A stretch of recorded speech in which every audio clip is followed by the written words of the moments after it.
इस YouTube channel में आप सभी का स्वागत है। आज का हमारा टॉपिक है विज्ञान, कक्षा 8 अध्याय 3 और अध्याय का नाम है स्वास्थ्य एक अमूल्य निधि। आज हम स्वास्थ्य के विषय में इस अध्याय में पढ़ेंगे और यहाँ पर ये सूचना पट दिखाया गया है। इस सूचना पट पर ये नोटिस लगे हुए हैं। इसमें जैसा कि लिखा है, भारत की 11.4% जनसंख्या मधुमेह से ग्रस्त है। स्वास्थ्य संबंधी संकट के प्रमुख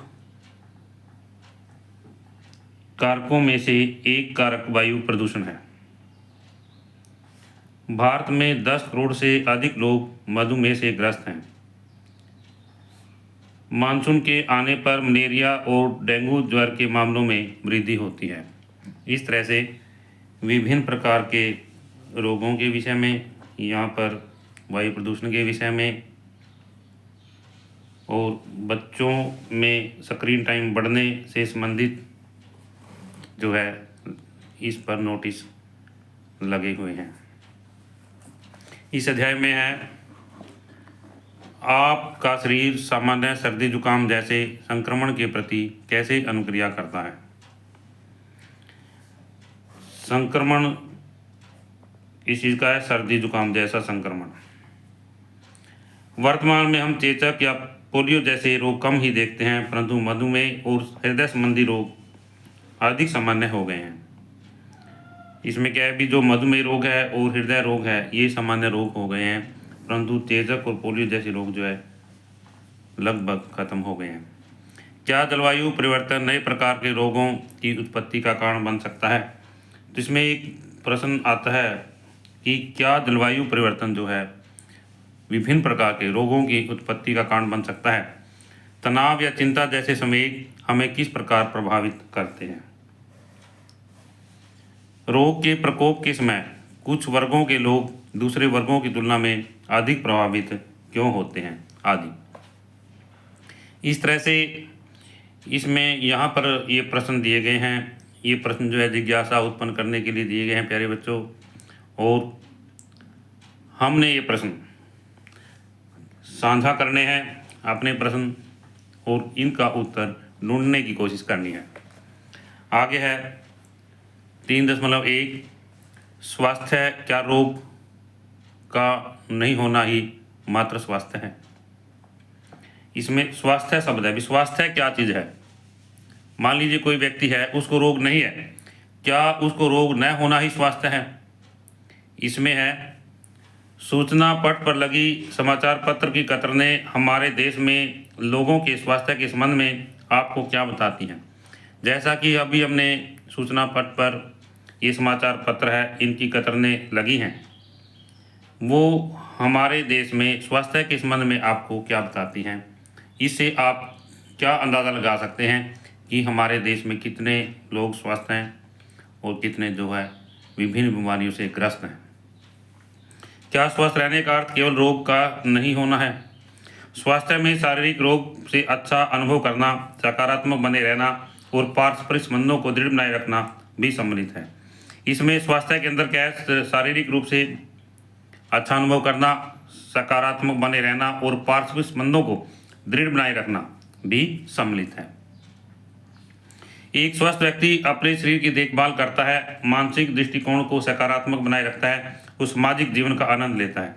तो इसमें एक स्वस्थ व्यक्ति की परिभाषा है भी, एक स्वस्थ व्यक्ति हम किसे कह सकते हैं।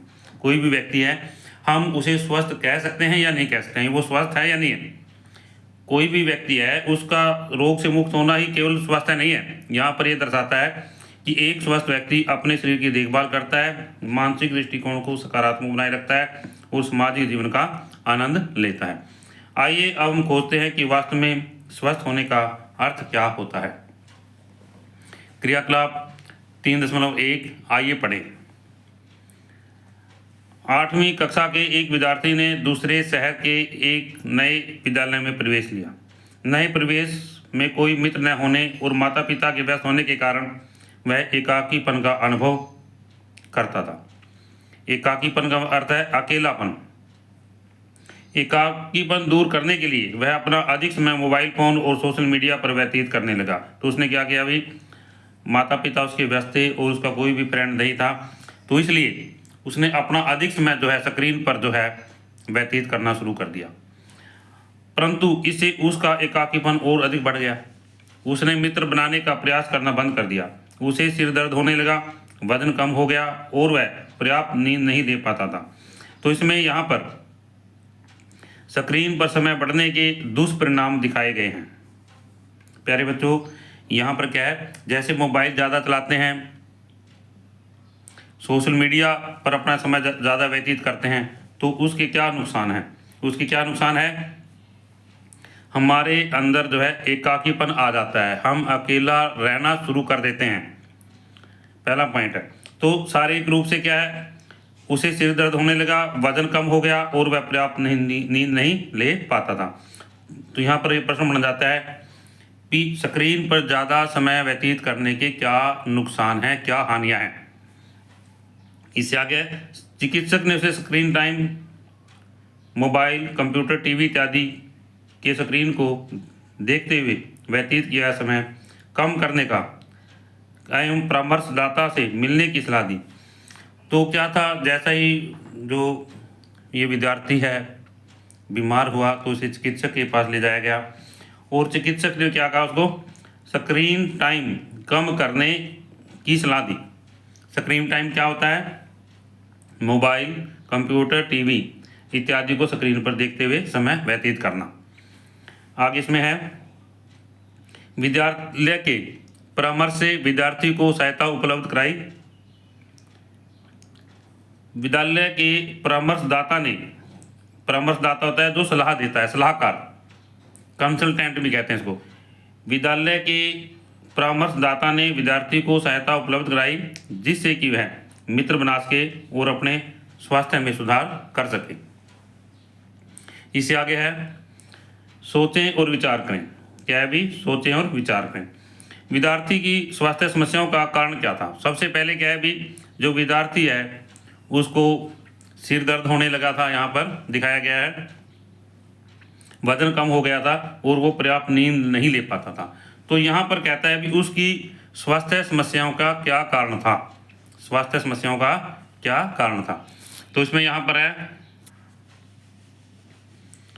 उसकी आदतों और परिवेश ने उसके स्वास्थ्य को प्रभावित किया। क्या था भी? जो उसकी आदतें थी, जो उसका परिवेश था, उसने उसके स्वास्थ्य को जो है प्रभावित किया। तो यहाँ पर हम क्या लिखेंगे, आदतें और परिवेश दो जो थे उसके स्वास्थ्य के जो है कारण थे, स्वास्थ्य खराब होने के कारण थे। विश्व स्वास्थ्य संगठन WHO, प्यारे बच्चों इसमें विश्व स्वास्थ्य संगठन WHO का पूरा जो है नाम क्या है, वर्ल्ड हेल्थ ऑर्गेनाइजेशन या विश्व स्वास्थ्य संगठन। तो यहाँ एक प्रश्न बन जाता है कि WHO का पूरा नाम क्या है, विश्व स्वास्थ्य संगठन के अनुसार स्वास्थ्य को पूर्ण शारीरिक, मानसिक और सामाजिक स्वास्थ्य की स्थिति के रूप में परिभाषित किया गया है। तो उसमें स्वास्थ्य किसे कहते हैं? WHO के अनुसार स्वास्थ्य किसे कहते हैं?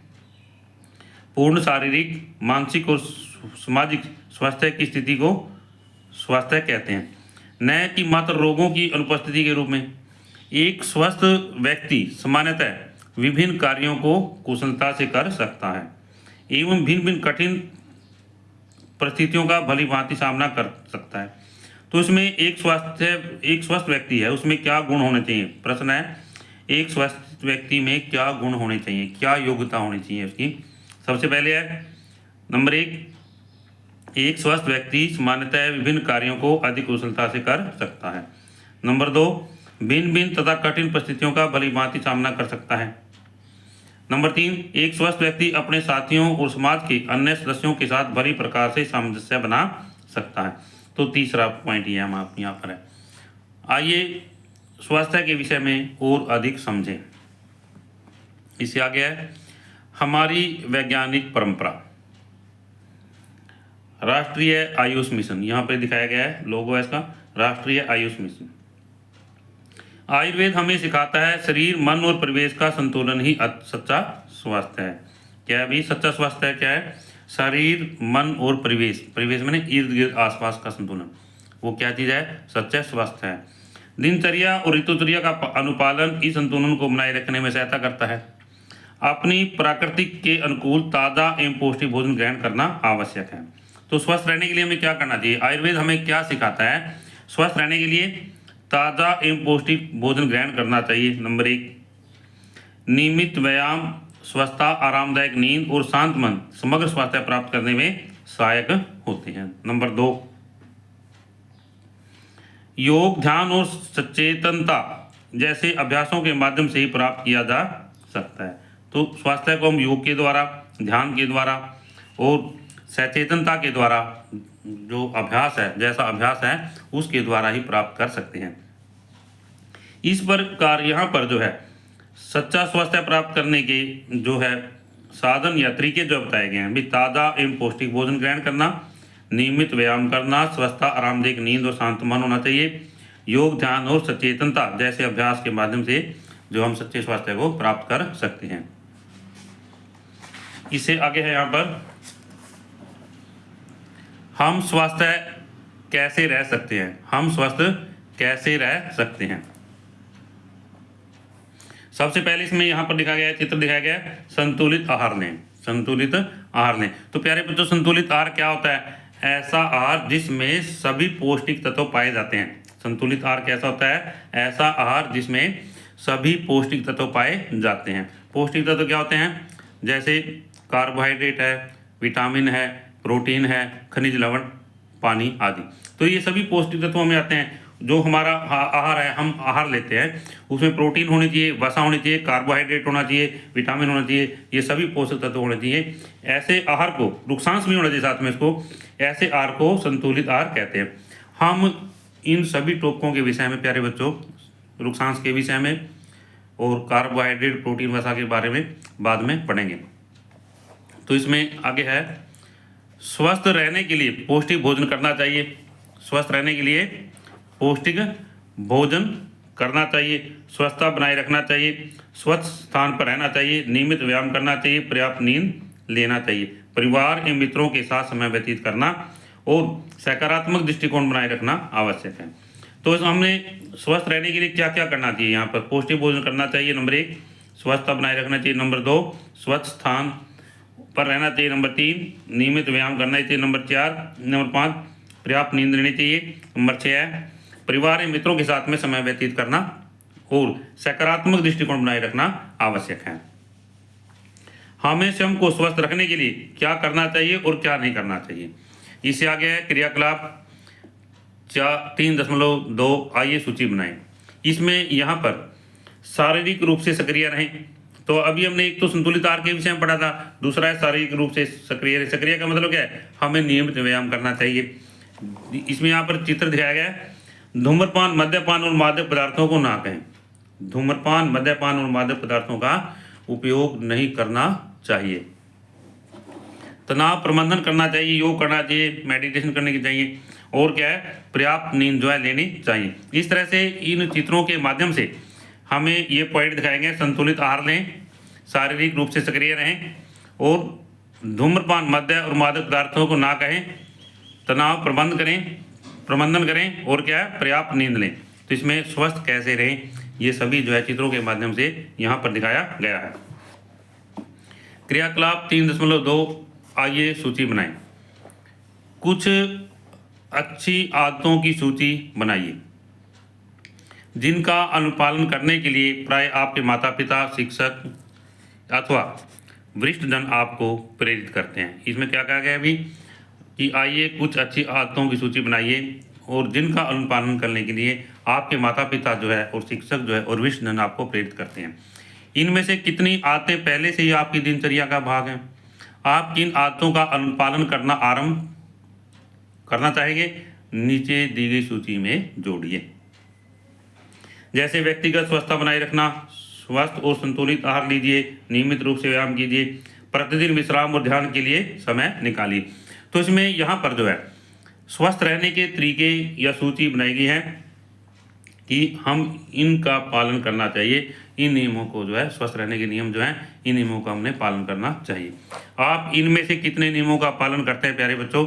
और आप यदि इनमें से किसी एक का पालन नहीं करते या दो का पालन नहीं करते, तो आपको ये जो नियम हैं अपनी दिनचर्या का भाग बनाना चाहिए।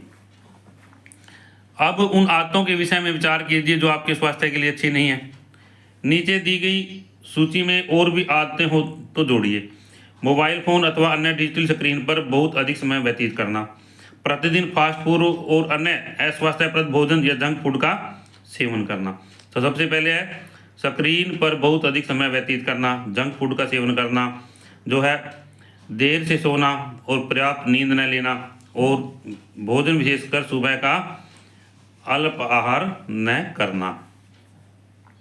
तो इसमें एक ये ऐसी सूची दी गई है जो हमारे स्वास्थ्य के लिए अच्छा नहीं है, उनका यहाँ पर वर्णन किया गया है। सबसे पहले क्या है?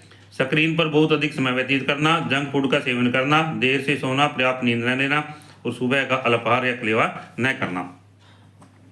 तो आप प्यारे बच्चों ये देख सकते हैं, यदि आप इनमें से कोई एक या दो की आदत है आपको, तो आप इनको छोड़ने का प्रयत्न कर सकते हैं, आप इनको छोड़ सकते हैं। आगे है अपने शरीर और मन का ध्यान रखना महत्वपूर्ण है। अच्छी आदतें और शरीर के साथ मन को स्वस्थ रखने में भी सहायक होती हैं। सबसे पहले शरीर और मन का ध्यान रखना जरूरी है।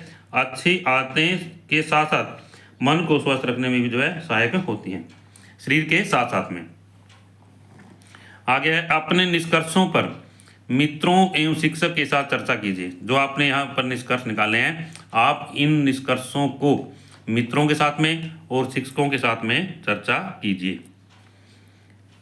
क्रियाकलाप, आपने जिस क्रियाकलाप में भाग लिया और चर्चा की, उसके उपरांत आपने अनुभव किया होगा कि हमारा स्वास्थ्य अनेक कारकों पर निर्भर करता है। हमारा स्वास्थ्य जो है अनेक कारकों पर निर्भर करता है, जो कि हमने पहले पढ़ चुके हैं। अभी इन कारकों में हमारी जीवनशैली एवं हमारा पर्यावरण सम्मिलित है।